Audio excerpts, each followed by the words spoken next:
수술이 가능한 시기가 있고 어려운 시기가 있는데, 이걸 당겨봤는데 피부가 이제 되게 쭉 늘어지고 다시 돌아가는 속도가 좀 느리면은 피부를 같이 제거를 해서 타이트닝을 시켜줘야 되거든요. 그게 이제 그 피부가 늘어지면 아무래도 좀 없어야 되고 적어야 되고, 나이로 따지면 한 30대 후반에서 40대 초반 중반 정도가 제일 가능한 그런 범위대이고.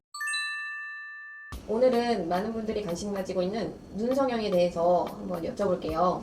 눈밑이 이렇게 볼록 튀어나왔거나 아니면 꺼져 보이거나 눈은 딱 뜨고 있는데 사람들이 저보고 막 이렇게 너 눈이 피곤해 보여 라고 자주 말을 하고, 이럴 때는 눈밑 지방 재배치가 도움이 될 수 있을까요?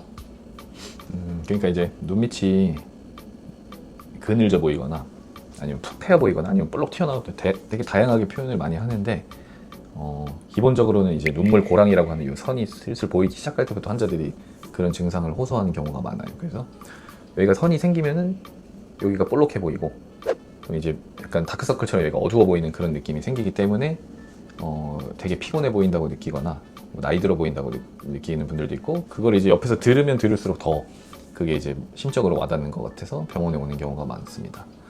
그런 것들을 치료를 할 때 뭐 거기다가 이제 레이저를 한다든지 아니면 거기를 눈물 고랑이라고 하는 부위가 푹 패여 보이는 그 부위를 어떤 의학적인 재료로 채워가지고 주사로 한다라든지 그런 치료들도 있기는 하지만 그런 것들이 결국 해결이 안 되는 경우가 대부분이긴 하거든요. 그래서 그때는 이제 수술적으로 접근을 해서 수술을 해야지 해결이 되는 증상들이 대부분인데, 그때 이제 하는 수술 중에 하나가 대표적인 게 눈밑 지방 재배치라고 하는 수술이랑 뭐 하안검 성형술이라고 하는 수술 두 가지를 이제 많이 문의를 하고, 그 둘의 특징이 이제 그거는 뭐 정식인 의학적인 용어는 아니지만 이제 수술의 그 접근 방식이 조금 차이가 있어가지고 그 두 개의 용어를 이제 다르게 쓰는 걸로 되어 있어요.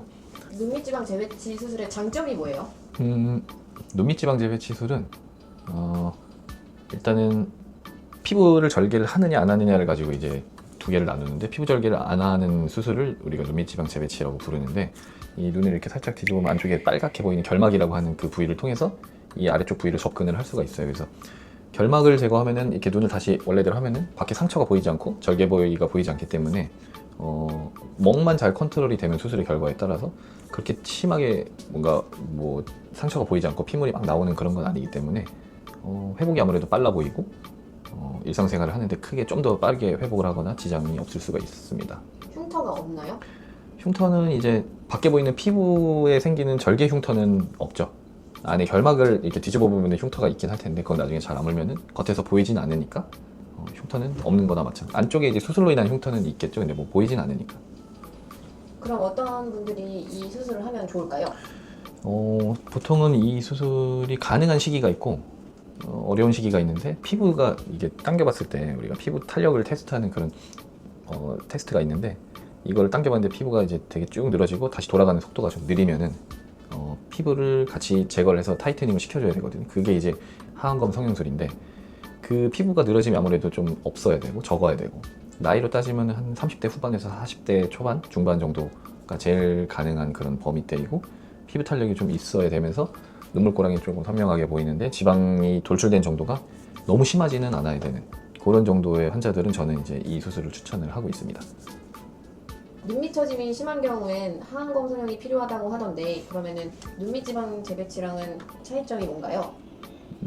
일단 어쨌든 둘 다 눈밑을 수술한다는 건 동일한데, 접근 방식이 결막으로 들어가느냐 피부를 절개해서 들어가느냐의 차이인데, 아까 피부를 당겨봤을 때 늘어나는 정도가 그 하안검 성형술을 해야 될 정도라면은 결국에는 눈밑 지방 재배치로는 해결이 어렵고 오히려 피부가 울퉁불퉁하게 더 악화가 될 수가 있기 때문에 하안검 성형술을 추천을 합니다. 나이가 있으신 분들은 눈밑 지방 재배치를 하면서 하안검을 한다, 이렇게 표현하는 게 맞나요?